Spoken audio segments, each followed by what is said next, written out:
वंदे मातरम मित्रों। आज सावरकर जी की जयंती है। एक ऐसे व्यक्ति की जयंती है जिसके नाम के आगे दुनिया ने वीर शब्द लगाया। ये सबको नहीं मिलता है। क्यों लगाया? क्योंकि वो जन्म से ही देशभक्त थे, जन्म से ही वीर थे।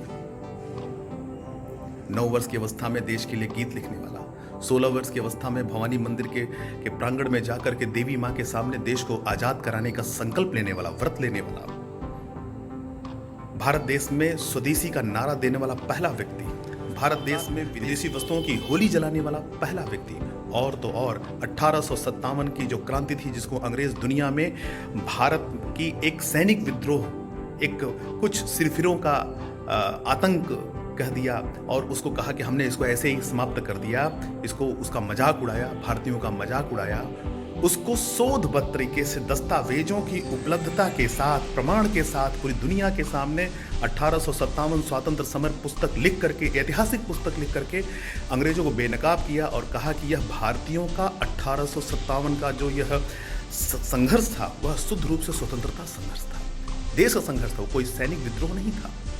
अंग्रेज पागल हो गए और ये वह ऐसी पुस्तक थी जिसको लिखने से पहले ही बैन कर दिया गया। उसको छपवाता कौन है? वो हॉलैंड में जाके छपती है।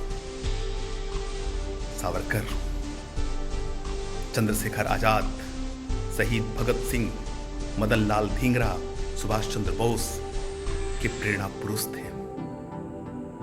दस्तावेज किताबें चीख चीख कर बुलाती हैं, कहती हैं कि सावरकर का नाम लेने के साहस होना चाहिए। साहस।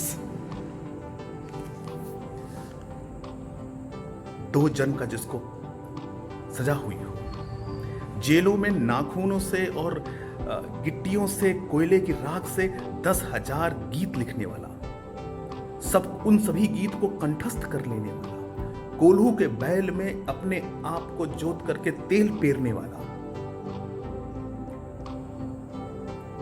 अंग्रेजों से लॉ की डिग्री इसलिए नहीं ली क्योंकि ब्रिटेन में उस समय एक परंपरा थी जो मान्य थी कि आपको लॉ की डिग्री तभी दी जाती थी, बैरिस्टर डिग्री तभी दी जाती थी जब आप अंग्रेजी साम्राज्य के रक्षा के लिए उसके प्रति, उसके सम्मान के प्रति आप शपथ लेते थे, क्योंकि उन्होंने उसको करने से मना कर दिया कि मुझे अंग्रेजी साम्राज्य को तो समाप्त करना है, मैं शपथ लूंगा।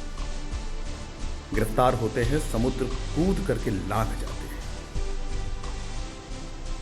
ऐसे नायक का अछूतों के लिए, दलितों के लिए सर्वप्रथम आंदोलन चलाने वाले ये पहले भारतीय हैं जिन्होंने देश के अंदर दलित को मंदिर का पुजारी बनाया, पतित पावनी मंदिर का निर्माण कराया। सावरकर तेज थे, तीखे थे, शोधपरक बातें स्पष्ट बोलते थे। भारत की पितृभूमि, मातृभूमि की उन्होंने कल्पना की और अखंड राष्ट्र के वो उपासक थे। उनको भारत रत्न नहीं दिया, और अगर भारत रत्न को दे भी देंगे कोई फर्क नहीं पड़ने वाला, और जब दे दे तो उनके चरणों में ले जाकर के रख दीजिएगा उनके, क्योंकि तब भारत रत्न की शायद मान थोड़ा बढ़ जाएगा।